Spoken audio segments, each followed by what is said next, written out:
Donald Trump ने 2026 के लिए 3 टारगेट सेट किए, जिसकी भनक ना पुतिन को लगी ना शी जिनपिंग को। ईरान को भी ऐसा सरप्राइज मिला कि खामनेई देखते रह गए। ईरान में भड़काई गई आग में तख्ता पलट की कोशिश हो रही है। दावा किया जा रहा है कि ईरान में 200 लोगों की मौत हो चुकी है और तेहरान से लेकर मशहद समेत कई शहरों में न सिर्फ आगजनी हो रही है, बल्कि कई जगह हथियारबंद प्रदर्शनकारियों ने सुरक्षा बलों पर भी हमला कर दिया है। ऐसे में ट्रंप के ट्रिपल टारगेट पर कौन कौन है, ये जरा बहुत गौर से समझिए।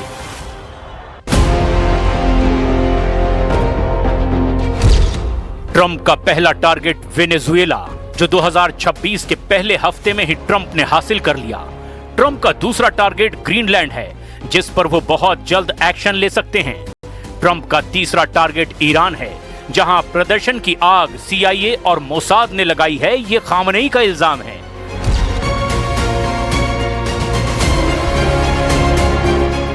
ट्रंप ने 2026 वाले युद्ध में सबसे बड़ी जंग लड़ने का फैसला कर लिया है।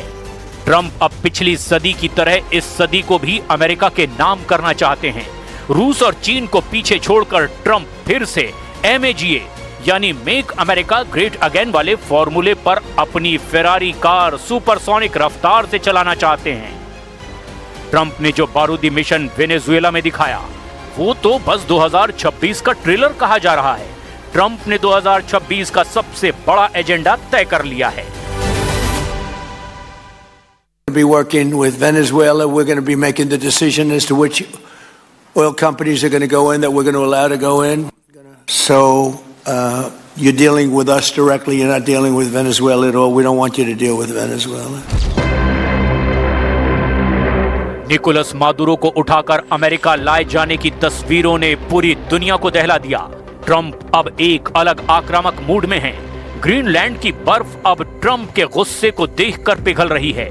ये खतरा पूरे यूरोप को सता रहा है कि अब ट्रंप नेटो तोड़ डालेंगे।